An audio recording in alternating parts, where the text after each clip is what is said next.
Amandine, un exercice dans l'univers de la peinture à l'huile. Tu nous proposes un exercice, un pas à pas, enfin un exemple à suivre, avec le modèle à télécharger, l'esquisse, etc. Le sujet, c'est... La peinture au couteau. Ouais. On va sortir un peu des sentiers battus du travail au pinceau. Et là, on va voir comment on travaille au couteau, comment on arrive à faire des figuratifs, différents effets avec ces spatules. Au couteau, avec de l'épaisseur, avec des impulsions. Et puis on est à la campagne, donc on a de l'herbe, des arbres, plein de textures différentes à suggérer avec ce travail-là. C'est ça. On y va au boulot, au travail, et puis à vous de nous suivre maintenant. Première étape, Amandine, le matériel. De quoi on a besoin? Alors, donc déjà, en règle générale, comme toujours, on a besoin d'un support. Là, en l'occurrence, on a choisi une toile sur châssis. On a besoin d'une palette, du modèle, forcément, et des couleurs. Donc là, les couleurs, encore une fois, sont adaptées en fonction du sujet. Donc là, j'ai prévu de bleu, des terres, des rouges, blancs et noirs. Couleur de base, on va dire. Et forcément, pour la peinture au couteau, rien de mieux que des couteaux. D'accord. Ou des spatules de différentes tailles, différentes formes. Donc c'est comme des pinceaux, hein, sont adaptés en fonction du sujet. Ça... Et d'accord. Et là, il n'y a pas de médium particulier finalement, on travaille directement sorti du tube? Voilà, on peut travailler directement sorti du tube. Si vraiment on veut travailler en épaisseur, dans ce cas, on utilise le médium d'empattement, qu'on a pu voir dans une autre vidéo. D'accord, ok. Ça va. Vas-y. Pas d'esquisse, je constate là aussi. Encore... Au couteau, pas d'esquisse? En fait, au couteau, non, il n'y a pas de dessin précis à faire puisque le couteau, quand on peint au couteau, on est très peu dans le détail. On est plus dans la vision globale. Ouais.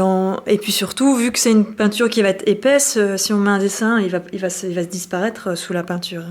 Donc on va juste tracer vraiment les lignes de construction, histoire d'avoir un point de repère, c'est-à-dire la ligne d'horizon.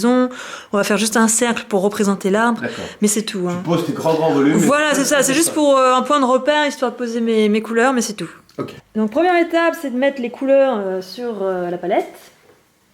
Alors là, on sait qu'on va en utiliser une bonne quantité, donc on en rajoutera au pire, mais plus que les petites noix qu'on peut mettre habituellement.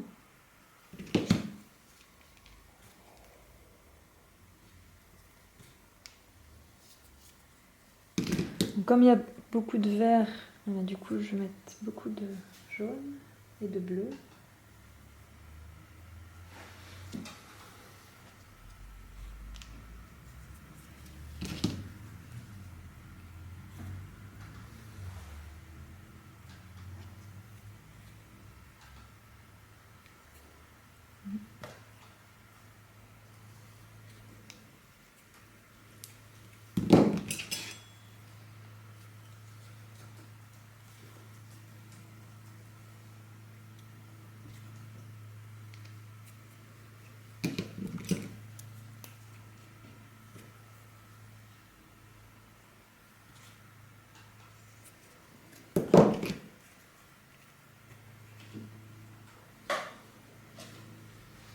Voilà, un peu de blanc et puis ça sera bon.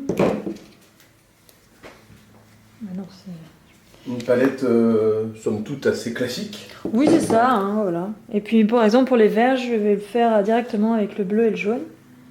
Tu vas les fabriquer? Je vais les fabriquer moi-même, voilà.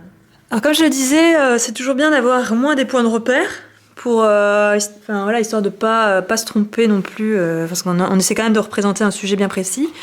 Donc pour faire au moins les lignes de référence, je vais utiliser un pinceau, vous pouvez utiliser un pinceau, une brosse ronde. Et là, le diluer la couleur pour qu'elle soit un peu plus liquide. Avec de la térébenthine, ça suffit.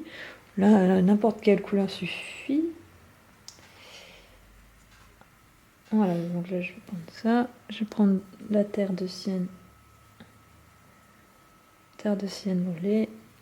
Et je trace mes grandes lignes.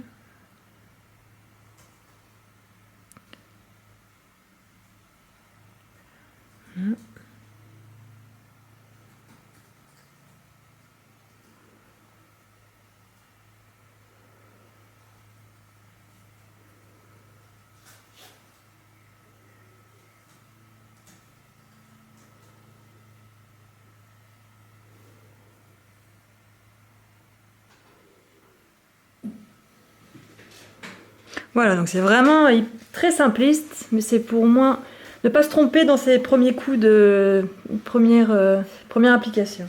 Alors avant toute chose, il faut, quand on peint un sujet, il faut toujours, enfin en tout cas c'est vraiment recommandé, c'est d'une logique aussi imparable, c'est commencer par les derniers plans.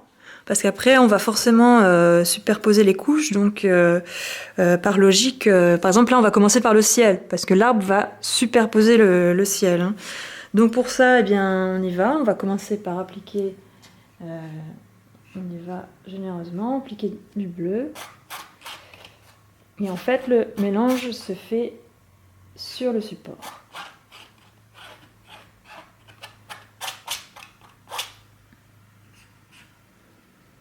Donc là, on voit qu'on n'a pas été assez généreuse. Voilà.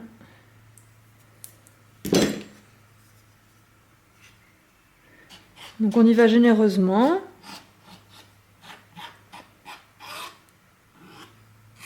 Donc même si on déborde sur le sujet, c'est pas grave. Ce qu'il faut, c'est déjà appliquer ces couleurs.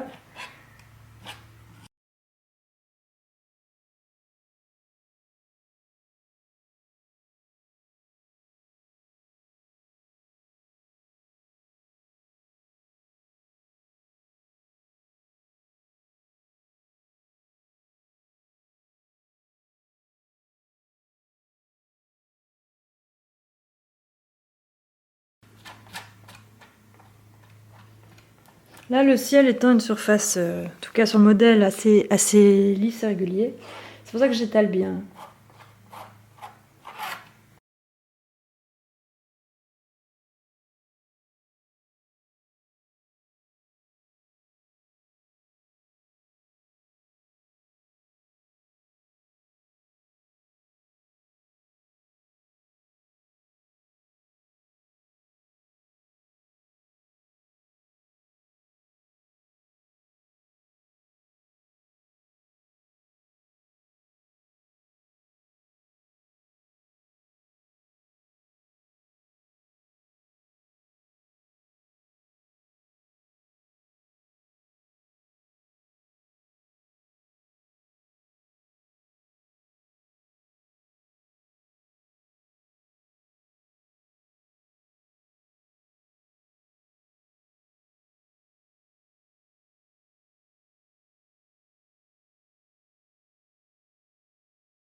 Bien la mise en place se fait petit à petit. Donc comme le pinceau, on peut revenir toujours par-dessus par la suite. Comme c'est une peinture à l'huile, ça sèche, ça durcit très lentement. Là ensuite, on va donc commencer la mise en place du reste du sujet. Là, on va attaquer donc les rangées de vignes qui sont sur le côté. Les personnages se feront en dernier. Hein. Donc d'abord, on met toute la scène, on met en place toute la scène. Et par-dessus, on superposera les personnages.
pour mettre l'arbre en place, en fait, ce qu'il faut savoir quand on peint au couteau, c'est qu'il faut regarder l'ensemble, il ne faut pas regarder les détails. C'est pour ça que même si vous avez possibilité d'éloigner votre sujet, c'est pas un mal parce que c'est vraiment dans la globalité.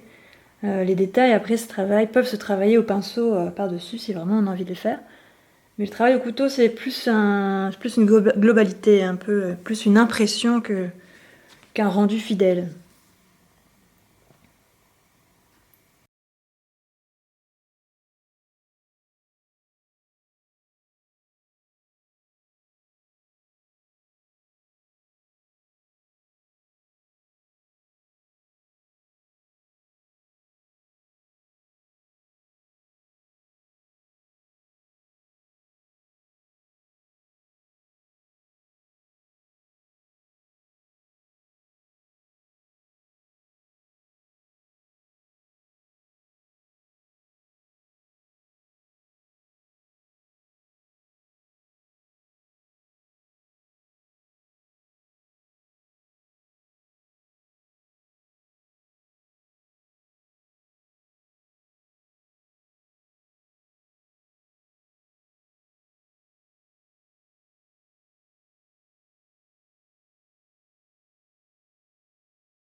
Comme vous le voyez, j'utilise pas de noir.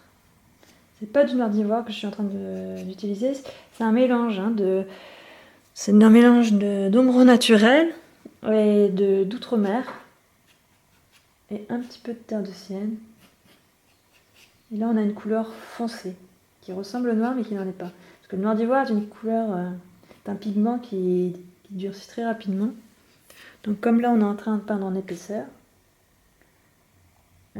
si on veut quand même que notre peinture durcisse à un moment donné, c'est bien d'utiliser autre chose que du noir.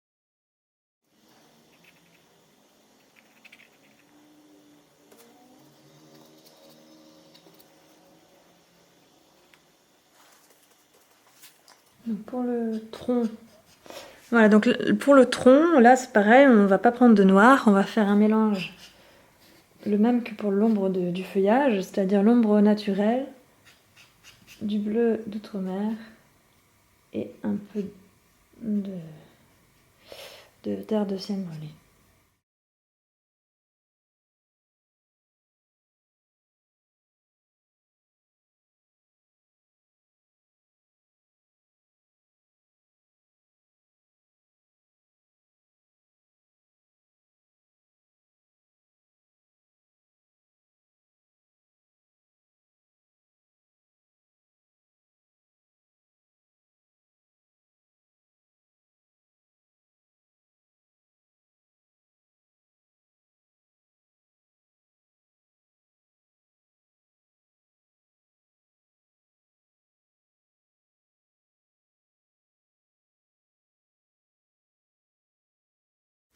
Bien maintenant nous allons réaliser donc la grande zone d'herbe ici.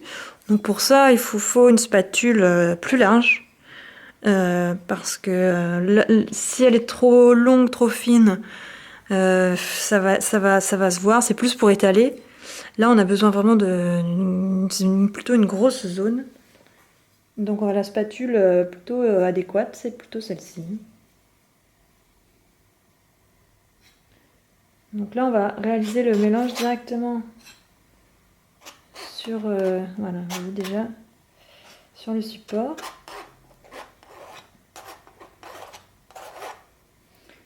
Les mélanges de couleurs se réalisent directement sur le support en procédant, en tâtonnant au fur et à mesure.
Pour la route ici, alors c'est de l'ombre naturelle, enfin toute petite quantité parce que c'est surtout du bleu outre-mer.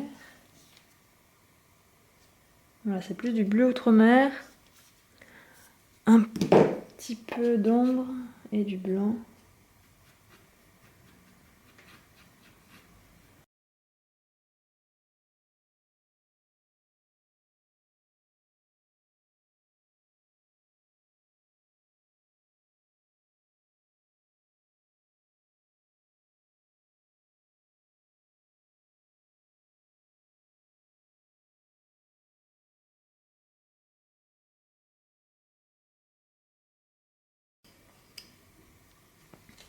Donc pour marquer la lumière, c'est bien de rajouter des couleurs chaudes.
Bien, alors pour les personnages, là c'est évident qu'il va nous falloir une petite spatule, un petit couteau, pareil, puisqu'on a affaire à relativement à des détails relativement coupés. Donc nous allons maintenant faire les personnages. Donc pour ça, il nous faut un petit couteau, une petite spatule, parce qu'on a affaire voilà, à des détails. Donc encore une fois, on va pas s'attarder sur le tout petit détail. On va plutôt faire des personnages grosso modo. On va juste marquer, il est juste important de marquer l'ombre et la lumière.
Voilà l'exemple typique d'un travail, d'un exercice, mais c'est un travail au couteau, à l'huile. Voilà. C'est un bon exercice, ça permet de comprendre le fonctionnement déjà, parce que contrairement au travail au pinceau, on n'est pas vraiment dans le détail, on est plus dans l'idée globale. L'expression globale, voilà. et le mouvement, il y a tout ça, les volumes, c'est un bon moyen d'expression de couteau. Et je trouve qu'il y a quand même de la sensibilité là-dedans. C'est ça, oui, parce que c'est comme c'est une impression en fait, Ouais. c'est presque de l'impressionnisme. Oui, tu ressens quelque chose, quoi. Ouais. Il y a juste des formes sont posées, enfin je ne vais pas le dire mieux que vous l'avez vu avec Amandine. Réalisez cet exercice, faites-le, téléchargez le modèle et téléchargez l'image finale pour travailler de chez vous, calmement, avec les gestes d'Amandine, avec ses conseils, pour progresser.